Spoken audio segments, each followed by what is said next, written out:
Come with me to a magical place where being labeled the pork queen is a compliment, where being nice is just a way of life, and where all leaders of the free world must pass through. Welcome to Iowa. Whether you're a current Iowan, an Iowa expat, or an Iowan at heart, this show is for you. This is the Iowa Podcast. Real Iowans, real talk, no drama. I'm Justin Brady, and with the RFK endorsement, don't worry, we're not talking about politics today, but with the RFK endorsement, suddenly people are talking about the link between our food and chronic disease. Now, we're not going to endorse any presidential people or talk about that today, but we will be talking about what is the link, is there a link, should people be concerned about it, seed oils, pesticides, too much sugar, all this stuff is what we're going to be talking about today, and why the way you feel might be because of what you're actually eating. And so today, Kelli Hanson, a registered dietitian, joins us to discuss just that. Thank you for coming on the Iowa Podcast. It's good to have you here. Yeah, I'm excited. I'm really happy you're here. I think, I don't know when it was many, many years ago now. And I discovered there was a food link to my seasonal allergies, which blew my mind. I just thought allergies happened. Sometimes something's in the air, you inhale it and you sneeze. That's kind of what I assumed. That's not, well, at least for me, that's not even remotely correct. It was when I was, I told the Major Skip Manus, chaplain of the Iowa National Guard, I think he's since moved to another state, but I was like, I think when I have beer, like my allergies get worse. And he's like, all beer or some beer? I was like, huh? I was like, does that matter? He's like, I think it does. And long story short, I figured out beer from certain countries was fine. But if it was made here, I had a severe reaction to it. Now, I didn't make the direct link because at first you get a sniffly nose and then the next day is when things really hit. So I never even made the connection. And that's what took me down the rabbit hole of, oh, some foods, like obviously beer is probably not the best example, but some foods that we think are healthy are not healthy. So is the United States food supply unhealthy? That's a big question. And I always want to take a very multifaceted approach to food. That Absolutely, definitely depends on the person, the individual. But yes, our food supply has been more modified, processed in different ways over the last 50 plus years, and definitely has some differences compared to other countries. But also our lifestyle is different than other countries too, which is a major impact too. Yeah. So some of the specific things that came up, seed oils are a big one right now that you hear that being talked about. I would say maybe like core media sources, TV news. You probably don't hear about it that much, but social media and people sharing articles. And I'm not talking about crazy, crackpots that are just like, making wild claims. Always check the source. But seed oils and like pesticides, let's start there, because what's up with like pesticides we spray on crops? Like, is that getting into the food supply? Like, why is this a concern? Yeah, I mean, pesticides are definitely getting into our food supply. We have tested babies' blood. Like, it does have more than it did once 50 years ago where we were using less. I mean, we've definitely increased the amount of pesticides. So that's one that's a little bit tougher to actually study. We don't have as many long-term studies on it. But again, depending on the amount you're exposed to, depending on other forms of stress, which would be called your allostatic load, like what else is stressing out your body? How do you manage different things that come into your body that aren't meant to be there? So, I mean, I still tell people eating non-organic vegetables is usually going to be better for us than eating no vegetables. But yeah, there's definitely a rise in autoimmune conditions, which is very concerning because all of these different toxins and pesticides do influence our immune system. So that is a bit scary. You dropped something there. Allostatic load? What does that mean? It is a term referring to how your body deals with chronic stress, which let's define stress quickly. Yeah. That is not just, okay, I'm stressed about this day of work or this, I'm sitting in traffic. Like, yes, those stress us out in the short term, but chemicals, different hormonal changes can be stressful. How we're thinking. So we know like people with adverse childhood experiences who had trauma when they were young have higher levels of stress hormones.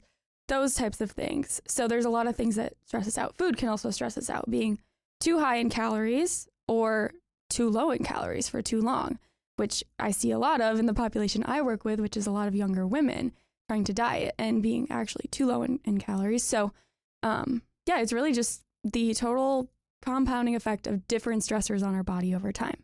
And you're talking about like not, obviously mental stress wears down the body, but you're Mental, also talking emotional. about physical stress when you eat things that aren't compatible or easily processed by your body. Is that what you're saying? Yeah, for sure. So what are things that increase the, I probably should have heard this word before. But what are things that increase the allostatic load? And is that always bad? Because like someone was telling me, my brother was telling me the other day, in some vegetables, there's an increase of certain chemicals that make it hard for bugs to eat those chemicals. And it's technically in trace amounts not good for you, but it is good for you because certain things have like a cleansing effect. And you know, so what overtaxes us on the allostatic load? I don't know if there's like a list or if there's like an index or something. Yeah. So like I had said, so definitely emotional, mental stressors. So how we're thinking, which a lot of us, you know, do have more fear-based thinking now. That there's a lot of stress in our world where we're just more overstimulated by like social media, other things. So we're not always getting into that calm side of our nervous system. But then there's also the effects of like trauma, like I said. There is toxin exposures, there's pesticides, there's more sugars, things that cause erratic blood sugar and insulin. That's a big one that I talk about. That's a really major root cause for so many people, not even just for weight gain, but that's a big one. Insulin? Yes, insulin resistance and just rising levels of that hormone because we're not using our carbs as well. Oxidative stress is another term you might see in our research studies. So that can oftentimes relate just to lack of fruits and vegetables in the diet and lack of fiber, which influences our gut. But we do know there's other things that are influencing gut health, which really refers to our balance of bacteria in our gut and other places in our body. Skin have a microbiome too. So we know like the use of antibiotics and more C-sections, less breastfeeding. Some of those things are impacting population-wide gut health, not just how much fiber we're eating. So yes, those are some things that might impact that total stress. I also would call it like a stress bucket. Alcohol, smoking, obviously those things too can influence that. I mean, alcohol alone will just destroy your gut health, you know, and don't get me wrong.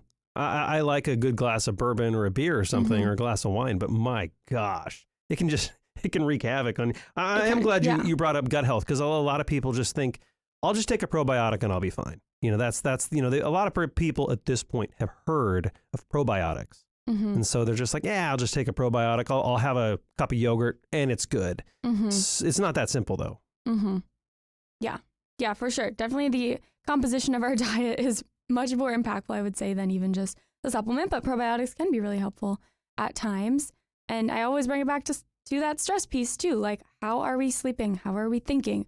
Are we moving our bodies? Those all will positively influence our stress. Like you said, is all stress bad?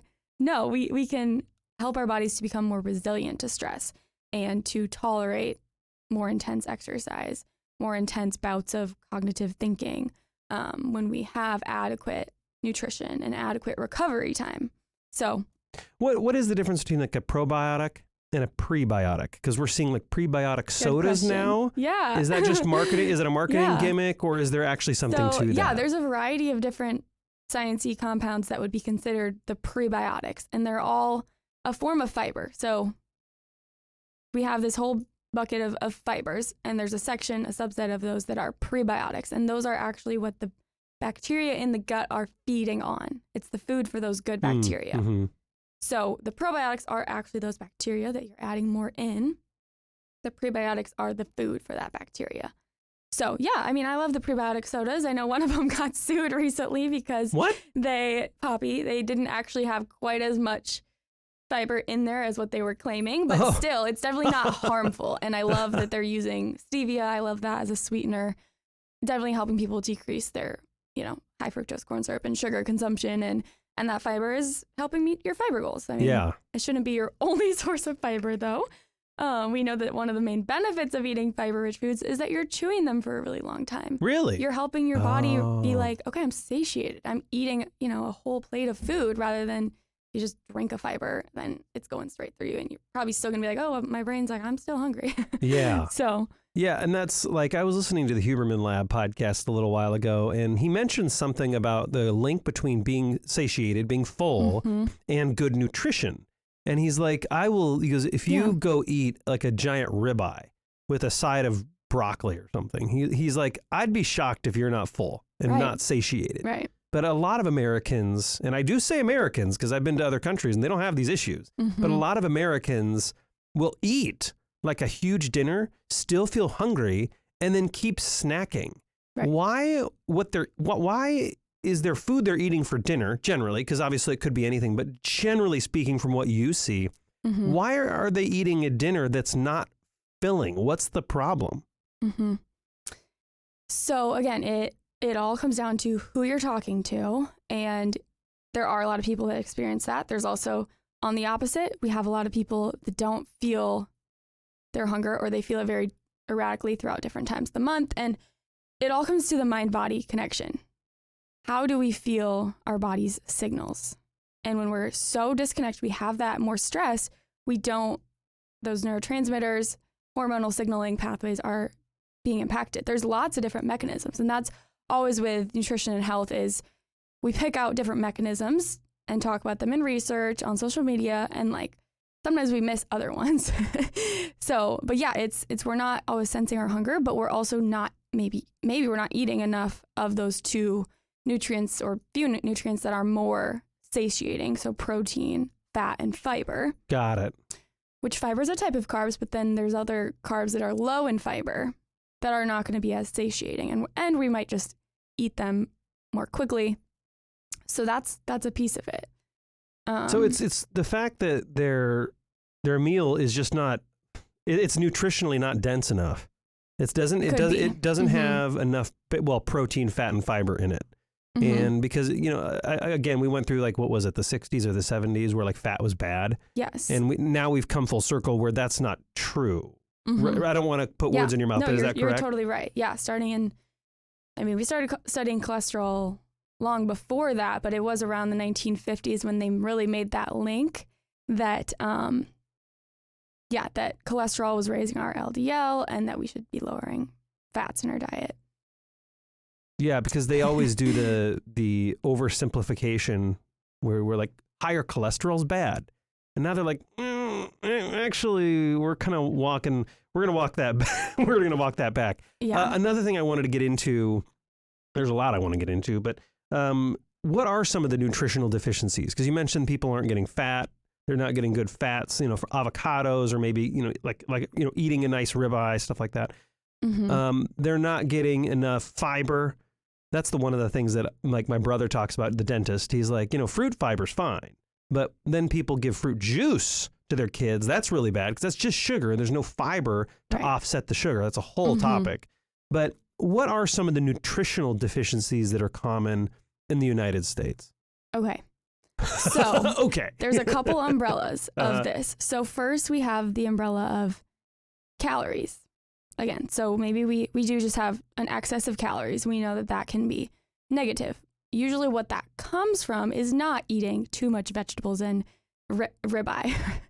Sometimes it could, but typically that's not. Because we're in a calorie excess, it's because we're eating more processed foods. And a lot of our processed foods don't have that fiber and the vitamins and minerals that our whole unprocessed foods would have. So we may have fiber, vitamin, mineral deficiencies. Then we have the umbrella of, more hormonal dysregulation, such as insulin resistance being a big one, which, again, does not just apply to people who are in larger bodies, have excess body weight. Any body size can have insulin resistance, which can lead to other problems with controlling appetite, other hormones, sex hormones. So that one can be a little more related to timing of when we're eating. As if we are grazing and we're not getting those proteins. So protein deficiency definitely is something I will see. A lot of people that come and start wanting to lose weight have never tracked their protein. They are under eating protein. They're eating it all in one meal and then they're skimping earlier in the day. Adolescent girls are also like the group that's most commonly going to have a protein deficiency. That Sure. can sometimes be because they're stubborn. They don't like it. That was me. Yeah. Oh, really? Okay. Yeah. And vegetarians, vegans can definitely get their protein in. Some people do well with a little lower protein intake because they have so much fiber and so much plant-based, nutrient-dense foods. So, and then fat can be potentially a deficiency. If we do have too low of cholesterol, which that was also me when I was like 18, then we don't produce enough hormones because cholesterol helps with hormone production. It also helps with our nervous system. So we could have a deficiency of that maybe. Or just the types of fat, which is where we'll get into with seed oils of there's different types too. Yeah. Not all fat is necessarily the same. I want to talk about seed oils, but hopefully that helped. Yeah. When you say, and I think I know the answer, but this might be something that's thrown around so much that it's just lost its meaning. When you say processed foods, right? What is is the opposite of that a whole food? Like are those or are those just different categories? What's the actual difference? What's the actual difference? Mm-hmm. That's a great question because I don't love to use any like vague terms where we're calling everything processed bad. That's definitely not the case. But the definition of a processed food, I would say, is anything that has been altered or changed from its natural state, right? So, I mean, beef that comes straight from the butcher compared to meatballs that have been put in a bag and frozen. I would consider those to be a processed food. Got it. Or maybe a canned soup, that would be processed. Even carrots that are made into the baby carrot form, right? Like they didn't grow out of ground like that. That would be considered processed. Are those all bad? No, I would. Got it. So it's a sliding scale. Yes, of course. Yes. Everything is a spectrum. And that's why it's so important to be able to learn to read labels and just know kind of what you're looking for, which ingredients really are a little more of a red flag, and still make sure that majority of what you are consuming is pretty minimally processed and has minimal ingredients added into it. That's just a very safe blanket term. But that's a good point, then again, actually. we have these socioeconomic barriers to cost of food, of course. And I've seen that. I've worked with WIC. I've worked in community health where I'm not going to tell the exact same thing to someone there as someone else who is much higher economically and can really afford to be what I say, vote with your food dollars, spend on those brands that do put that effort in, even if it costs you a little more. My hope is it has that ripple effect. And eventually food companies start to notice that and say, okay, people do value this ingredient. Yeah, it's a matter of it might be impossible depending on where you live or how much money you're making or your particular season you're in. It might be impossible to completely eradicate all processed foods. Right. So what you're saying is, and correct me if I'm wrong, but what I think you're saying is try to pick the least processed foods you can as often as you can. But sometimes that's not going to be a possibility, but sometimes it is. And so always try to pick less processed. Now I will say, I actually, because of my own health journey, have obsessed about this for the last couple of years, like getting myself healthier, making sure to eat the right things. And it's almost like learning a new language. Yeah. Because a couple of years ago, walking through a grocery store, I probably would not have been able to tell you that looks healthy, but it is toxic AF. Stay away from it. And this thing looks unhealthy, but is extremely healthy. For example, like a big steak, like a ribeye. I was told years ago, like stay away from red meats and look at all the fat in there, and that's really bad for you. Now I know, and I guess I should ask this in the form of a question because I'm not the registered dietitian. Right. Is red meat one of, not the, but is red meat like one of the better things you can eat? Yeah. And I will say, even among dietitians, you would get some different answers. And so they're, my personal belief, but also I can share studies and research and personal experience as to why I consume red meat. There are going to be some people that overconsume it or are more genetically susceptible to No, wait, hold on. There's no such thing as over-consuming red meat, is there? No, I'm just kidding. It's a total joke. Right. It's a total joke. I was going to say, yes. Like, don't tell me that. It's all about balance. Anything good can become bad in excess, right? But yeah, your original question was, is red meat a health food? Like, I would say yes. It's so rich in protein, B vitamins, iron, zinc, fats too. And it is so satiating. So for me, it has really helped me to consume enough overall food, build muscle, have stable blood sugar, which most of those things do apply to most people, I would say. There is more benefit, I would say, to eating grass-fed beef. It does have a better fatty acid profile, more of those omega-3 fats. But again, one of those things that I would still rather you have some grain-fed beef than none. Yeah. And you can get those nutrients in other foods too. But most people who enjoy beef, then they don't overeat in that meal. Like, there are just more overall benefits. But yeah, there are still some studies that we can say, okay, yep, some people are consuming too much saturated fat.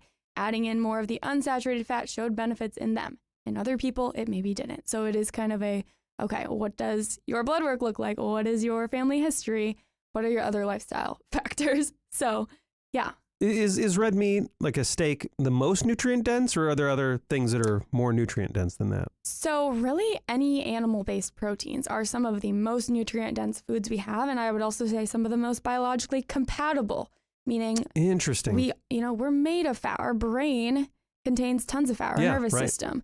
And so that's when I heard that from a training that I'm doing, it just really clicked of like, okay, you don't necessarily, he said, what did he say? Don't think we are what we eat, think eat what we are. I was like, wow, that makes so much sense. But then there are groups of people, different ethnicities that do a lot better on a vegetarian plant-based diet too. Yeah. And do well. Personally, that just for me didn't feel as good. So it's just a matter of if you're a vegan or vegetarian, you're going to have to work a little harder to get your protein and your fat intake. Is that safe to say? Like, no, you can probably be, I'm saying probably because I don't know. Yeah. You can probably just as healthy being a vegetarian or vegan. You're just going to have to work really hard to increase that protein intake. Whereas if I have a steak, it's like a 30 grams or something. It's a ridiculous amount of protein just like that. Yeah, exactly. You mentioned liver before we recording. What's up with liver? Yeah, liver has definitely blown up on social media, like the Liver King and all of that. And it wasn't something that I don't even know who the Liver King is. Okay, yeah, he blew up. I think he got canceled though from using steroids or something. But oh, well, that's all right. So, but anyways, take the liver and avoid the steroids. It wasn't something I really was super aware of until I really started studying PCOS and my own health and learning from other dietitians who got trained in functional medicine. So that was when I was around like 20. So I was studying to be a dietitian and an exercise science background, but I hadn't explored a lot of that area. I was thinking I would go more public health. But anyways, your question about liver is that it's the most micronutrient dense food on the planet. So micronutrients are vitamins and minerals. So that's different than the protein, fat, carb, are macronutrients, which are what contain the calories in our food. Micronutrients are what really fuel and are the spark plugs to every process in our body, every chemical reaction. So they're obviously pretty important. And there's specific ones in there, vitamin A being one that's really, really important for the reproductive system. So it for centuries has been a very sacred food in a lot of cultures for fertility, for couples that were conceiving. But it has other benefits too with just overall wellness. A lot of us don't consume as much vitamin A because it is harder to get. It is in dairy, sweet potatoes, egg yolks, but just not quite as many Cod liver oil, isn't that one of the? Cod liver oil has some vitamin A.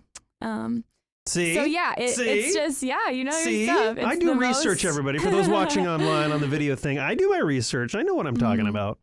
So yeah, some people will call it like nature's multivitamin. It's not the same as taking a very comprehensive multivitamin, but can be helpful. And, seed oils. We got to get into seed oils. Like, this is something I've only learned about recently, and I had no idea. Mom, you're right. Kind of, Mom. You know, she was always talking about fried foods when I was a kid, how they're bad. And, when I got older, I'm like, oh, actually, like frying, shallow frying in like avocado oil, stir frying is not that bad. It's fine. But she was totally right on deep frying because, when you're deep frying stuff in all this toxic oil, I have found out that I feel like crud. And, Mom was right. And so what's the difference between like seed oils? I guess I should say, what is a seed oil? And how is that different from like an avocado oil or an olive oil? And Yeah. why are seed oils considered bad for us now? Because this is like, this is now a thing. This is now in the news. People are talking about, hold up, seed oils are bad? I thought they're from seeds. Yeah. Right. Like we do think, okay, something's from a plant, it should be better from us. But it comes back to that, what's biologically compatible with humans? And I like to think of it just very logically of how have we been eating for thousands of years? Like these foods that are newly introduced make me be very skeptical. I'm like, like we have not been consuming this, but at the same time, I don't love to just call them toxic and say we should never have them. I don't think that that's realistic for anybody that I've ever worked with, because most of us grew up consuming a lot of these oils without really having no clue what they were, you know? Right. So it's not usually even the first thing I would tackle with people. Typically when we eat more whole foods, we just end up eating less of them anyways. But what they are is they're oils made from vegetables, essentially corn, soybeans. Some are from nuts and seeds too, like sunflower oil, safflower. So really just plant-based, but they contain linolenic acid. This is where I need these words get jumbled, but they're polyunsaturated fats. So our monounsaturated fats are more from our olive oil, avocado oil. Some are from nuts and seeds. Some foods have a mix. And then we have our saturated fats, which are all from the animal products, milk, dairy, meat. And then coconut oil is a plant-based one that happens to be saturated, the only one. And so the main mechanism that gets really bashed with seed oils is that they are inflammatory. Oh. Right? And what does that really mean? That's a cellular process that we know is a root of a lot of chronic diseases. So we don't want inflammation, right? And the omega-3 and the omega-6 fats, which have really also blown up, like omega-3 fatty acids being supplemented is pretty common. A lot of people that come to me are already taking that. And I'm like, great. We know the Mediterranean diet has a lot of fish. So anyways, those omega-3 and omega-6 are both under the polyunsaturated fat window. There's lots of different offshoots of the types of fats, like I had said. So those two fats compete in the body for the same pathway. And back in the days of like hunter-gatherers, we think that people had a pretty even ratio of omega-3 to omega-6, or maybe like 3-to-1, like a little more omega-6. Now we have 30-to-1 ratio. Since like recently, like we started using them in the 1950s, right? So our intake of them has gone up. Because we thought it would decrease our saturated fat intake, and it has. We have started eating a little less whole fat dairy, butter, meats. We still eat them, but less. And so we haven't necessarily seen a heart disease go away. We've seen diabetes get higher. Yeah, right, and other conditions. So wait a minute. Like the autoimmune conditions are definitely getting worse. So it's like, has it really helped? We started introducing seed oils to decrease diabetes and obesity. And in the process, increase them substantially. Right. And so we've also increased intake of carbohydrates. That's we've true. Increased overall calories. Right. And so it's like, okay, yes, we can pull out that one pathway, which is, I do definitely believe may increase inflammation in people. I actually test blood levels of these fats, and I do see most people have, their ratio is not that low. But then there's also things I will tackle like, okay, do we just have too many calories? Are we lacking other vitamins and minerals? Like it is one pathway, but there's other things that could cause that inflammation as well. But with cholesterol, like we know that that's maybe not the only driver of heart disease. There's other markers that we don't commonly get tested. So have you heard of like the APO proteins or like oxidation of LDL? Nope. That might... So, it's like, what do we go into, right? Did I answer your question? Yeah, Okay. It's basically there's a chance that seed oils, and again, this is new research, but there's a chance that seed oils may be contributing to the obesity epidemic more than the butter in which they replaced. Is that a fair assessment? Yes, I mean there's that correlation, but it's not a causation, because I would say it's still under the microscope. Most of the foods that we've added in are those highly processed, highly palatable. It's a lot of things at once. I don't love the term food addiction, because I think that it should be reserved to more of an eating disorder type of a case. But most humans, I would say, could be categorized as having some disordered eating tendencies. What? Meaning like we have a weird relationship with food now. We don't always understand how much we should eat or what we should eat. We overthink about food, which we didn't used to do. We would just eat what was there, what was local, what was prepared. We ate, we got full, we all looked fine. Yeah, and it's just like, that's not, now that everything is so accessible and so processed, that's just not how it goes. The last question here, a lot of Americans' diets are nutritionally deficient. Like they're not getting the nutrition they need. If and again, just last 30 seconds here. What are the top like supplements you're often now? Obviously, not medical advice, everybody. Yes. You are a registered dietitian, but I just want to put that out there. Like, everybody has unique issues. Consult your physicians. I would make sure to consult a physician who actually cares about nutrition. By the way, that's a big deal. A lot of physicians are clueless about nutrition, so make sure you avoid those people. But my opinion, not putting my opinion on you, Kelly, but. That's just my opinion. You want a doctor who actually cares about your health, not just prescribing or doing surgeries. But what are some of the supplements that you often see your clients are deficient in? Yeah. So or not supplements that are deficient, but the supplements that would help a deficiency. I put pretty much everyone on a good quality multivitamin that has bioavailable nutrients. It's important to know there's a few that you want to look at, like our folate. It needs to be the methylated form because so many things in our world now are depleting vitamins and minerals. Our supply of soil is just has less minerals. So that's one that I see most people do well with. However, there are things we can test and see, yes, you're deficient in this one. We could maybe supplement some extra. And so I know I had said, okay, anything synthetically made is bad. I didn't necessarily say that, but anything with vitamins and minerals, these are natural things that our body has. So we can make them really close to what they are in our body. They're same with hormones, like bioidentical. We can actually make bioidentical nutrients that are going to help our body. So I am definitely not saying we need to only do the plant-based vitamins and minerals. Like synthetic ones can be really helpful. So a good quality multivitamin. If you need a protein supplement, I think great. That can be really helpful to get enough protein. If you need an omega-3 supplement, you're not eating a lot of fish. A lot of people benefit with that. So those would be the ones I would say. Test your vitamin D. A lot of people are going to be deficient. Yeah, we don't work outside as much as we used to. We need vitamin K2. We need some magnesium to utilize it. So those would be the ones I start with. Yeah, because they is something about vitamin D is not easily absorbed without K2. So you take them together. Yeah. And a lot of people are really deficient in magnesium.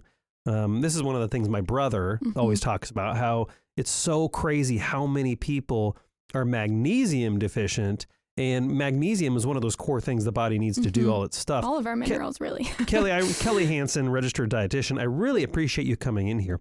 Yeah. It's a lot.